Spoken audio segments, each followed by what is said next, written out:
Olá, meninas, tudo bem? Meninas, hoje nós vamos conversar sobre as características de uma mulher que ora. Nós temos como texto base os Salmos 34, versículo 15. Salmo 34, 15.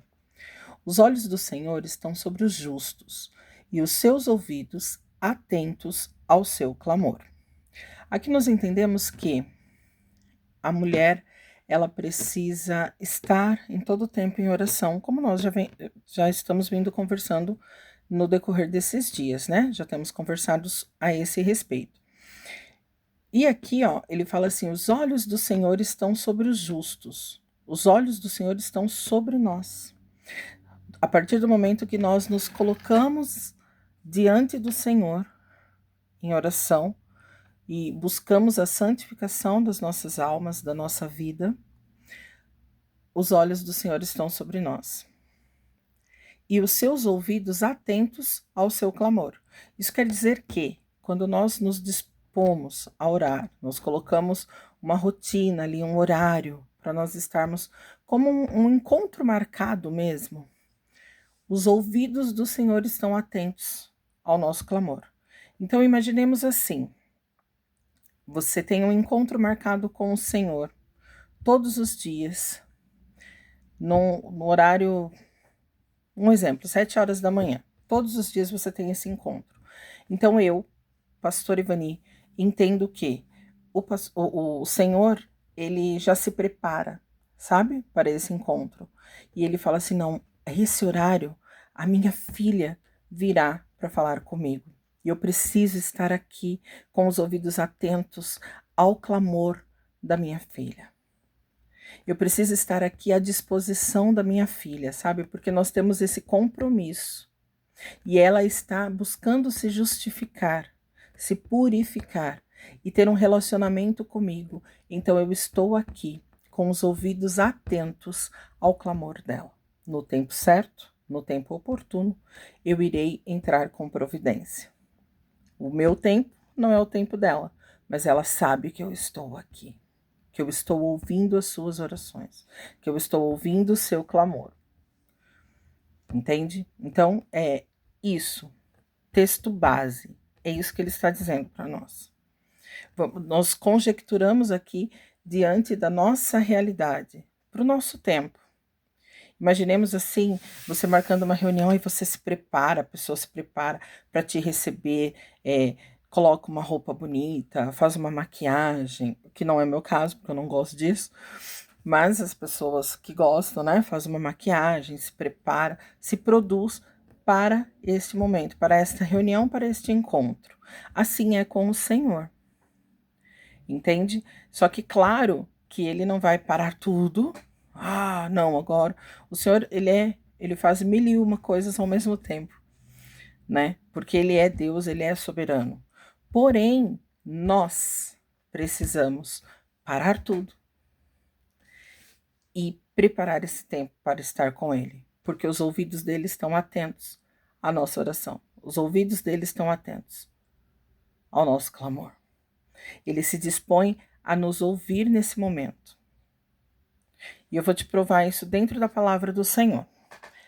Hoje nós vamos passear um pouquinho pela Bíblia, no nosso devocional, e o Senhor vai falar conosco, como já tem falado nesses dias, né? Nós vamos começar com Hebreus 11:6, que fala sobre a fé inabalável. Capítulo 11 de Hebreus, ele fala sobre a fé, né? Sobre os heróis da fé. E aqui no versículo 6, ele fala assim: sem fé, ninguém pode agradar a Deus. Nós conhecemos muito bem esse versículo, mas às vezes nós não usamos ele da maneira correta, né? Então tá falando, sem fé, ninguém pode agradar a Deus, porque quem vai a ele precisa crer que ele existe e que recompensa os que procuram conhecê-lo melhor. Olha só, nós muitas das vezes focamos somente nessa primeira parte. Sem fé, ninguém pode agradar a Deus. Mas olha a segunda parte do versículo, como é tão poderosa quanto a primeira parte. Porque quem vai a ele precisa crer que ele existe e que recompensa os que procuram conhecê-lo melhor. Nós já falamos que a oração nada mais é do que nos conectarmos com o Senhor. Então, nós estamos buscando conhecer o nosso Senhor, buscando conhecer o nosso Pai, o nosso amigo. E Ele vai nos recompensar, porque nós estamos procurando conhecê-lo. Nos recompensar como? Nós vamos entrar sobre isso também. Mas como que Ele vai nos recompensar? Nesse momento de dificuldade, nos dando paz. Você está passando pela dificuldade, mas você está em paz. Você está passando pelo problema, mas você está em paz. Porque o Senhor está contigo no teu barquinho. No meio da turbulência, o Senhor está contigo no barco. Nós vamos agora para Lucas 18:1, que fala sobre perseverança. Em Lucas aqui, ele está contando sobre o caso da viúva e do juiz. Então aqui nós vamos só começar, mas é interessante que você leia esse capítulo na sua casa para que você possa entender melhor o que o Senhor está falando. Mas aqui ele fala assim, ó: Jesus contou uma seguinte parábola, mostrando aos discípulos que deveriam orar sempre e nunca desanimar. Por que só esse versículo, pastora? Porque nós estamos falando sobre a perseverança, persistir em oração, não desanimar. Nós não devemos desanimar, por mais difícil que pareça. Olha o caso da viúva, por isso que eu falei que é interessante você entender a história toda, porém aqui eu vou focar somente no versículo 1, que é a perseverança na oração. Parece difícil, parece que nada está resolvido, que os problemas só aumentaram, mas você precisa perseverar, porque quando nós estamos lá no emaranhado, quando nós começamos a mexer, parece que o nó ele vai diminuindo, né? Quando você começa a tirar a linha, o nó ele vai diminuindo, ele vai ficando mais duro, mais difícil de soltar. Assim é na nossa vida também.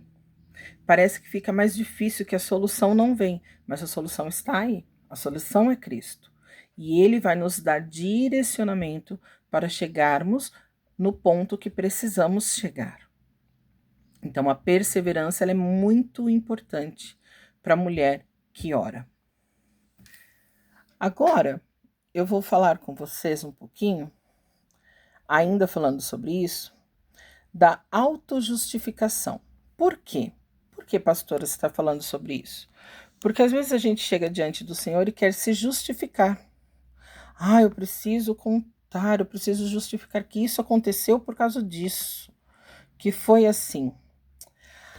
Por que nós fazemos isso? Porque nós não temos paz.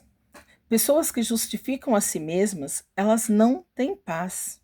Isso está lá no versículo 14, mais explicitamente. Tá? Então, eu não preciso me justificar, o Senhor me justifica. Tá certo? Quando acontece alguma coisa, eu eu preciso falar, eu preciso me colocar. Não, o Senhor te justifica, porque você está em paz. Pessoas que justificam a si mesmas não têm paz. Elas se enganam, concedendo perdão a si mesmas. Porque a seus olhos, elas são justas. Mas a falta de paz é um indicador que sempre acusa quando alguma coisa dá errado. A culpa é minha. Eu sabia que isso não ia dar certo, que eu não deveria ir por aí. Então, ela se culpa. 2 religiosos, fariseu e o jovem rico. Um se achava justo e o outro sabia que faltava algo. Mas foi o cobrador de impostos quem voltou para casa em paz. Olha só, tudo isso está dentro do capítulo 14. Capítulo 18, perdão. Porque estava aberto a receber perdão. O reino é de quem o recebe. Então, olha só, a perseverança vai fazer que tudo isso aconteça na sua vida. E agora nós vamos entrar na dependência total de Deus. Salmo 37, versículo 5. Põe a sua vida nas mãos do Senhor, confia nele e ele o ajudará. Entrega tudo, não só uma parte. Entrega tudo ao Senhor. Confia nele e o mais ele fará na sua vida. Uma vida de santidade, que está em Tiago 5:16, só a parte B. A oração de uma pessoa obediente a Deus tem muito poder. Olha que profundo. A oração de uma pessoa obediente a Deus. Então, obedecer ao Senhor é seguir os seus mandamentos, seguir os seus propósitos, seguir o que ele deixa para nós como cartilha, que é a sua palavra. Então, a oração de uma pessoa obediente, não adianta você estar todo errado diante do Senhor, não reconhecer o seu erro e querer ficar orando, querer buscar. Como dizia meu pastor, a oração não passa do teto. Então, você precisa obedecer, ser obediente a Deus, para que você tenha muito poder nas orações. Não poder, nem poder de força, mas o poder nas orações. E por último, e não menos importante, o coração humilde. Importante isso também. Coração humilde está em 2 Crônicas, capítulo 7, versículo 14. Nós conhecemos esse versículo, mas muitas das vezes não o vivemos. Nós conhecemos de ouvir, de ler, mas não de viver, de entender, de guardar no nosso coração e viver o que ele nos diz, que está lá em 2 Crônicas 7:14, dizendo assim: Então, se o meu povo que pertence somente a mim se arrepender, abandonar os seus pecados e orar a mim, eu ouvirei do céu, perdoarei os seus pecados e farei o país progredir de novo. Ele está na linguagem de hoje, a minha Bíblia. Mas olha que profundo. Se nós nos humilharmos, buscarmos ao Senhor, somente a mim, ele diz, ele enfatiza, somente a mim, pedir perdão dos pecados e abandoná-lo. Não adianta pedir perdão hoje e amanhã praticar o mesmo erro, tá? Porque o pecado é um acidente, e o acidente ele não acontece toda hora do mesmo jeito, porque senão não seria acidente. O acidente ele é esporádico e acontece de repente. Então, nós precisamos pedir perdão dos nossos pecados e orar ao Senhor. Eu os ouvirei dos céus. Lembra que eu falei que ele está com o ouvido inclinado para a nossa oração? Para o momento que ele tem conosco, para o nosso momento de entrega ao Senhor? Ele vai perdoar os nossos pecados e farei o país progredir de novo. Porque nada acontece do grande para o pequeno. Ele acontece do pequeno para o grande. Então, a mudança vai acontecer, por exemplo, aqui no Brasil. A mudança vai acontecer no Brasil através de mim e de você. Porque eu vou fazer a minha parte, você vai fazer a sua parte. E se cada um fizer a sua parte, tudo muda ao nosso redor, entende? Não é que você vai mudar o Brasil. Você vai mudar a si mesmo, mudar a sua visão, a sua audição, e aí o outro faz também, aí a sociedade vai mudando, mas é cada um indivíduo. E aí tudo pode progredir de novo, é o que diz a palavra do Senhor. Ok? Então nós vamos buscar, continuar nesse momento de oração, nesse tempo que nós temos tirado para com o Senhor, para que o Senhor possa nos abençoar, para que o Senhor possa nos ungir, nos usar cada dia mais para fazer a diferença onde quer que nós estejamos. Seja na nossa comunidade, que é a nossa casa, na nossa comunidade, que é a nossa igreja, na nossa comunidade, que é o nosso bairro, na nossa comunidade, que é o nosso país. O Senhor vai nos usar de uma maneira sobrenatural. Nós só precisamos seguir os seus passos, ouvir a sua palavra e fazer conforme o seu querer. Em nome de Jesus, que nós possamos não desanimar, que nós venhamos ter total dependência do Senhor, uma vida de santidade e contínua em oração, em busca para um tempo novo nas nossas vidas. Amém? Te encontro amanhã. Grande beijo, tchau, tchau.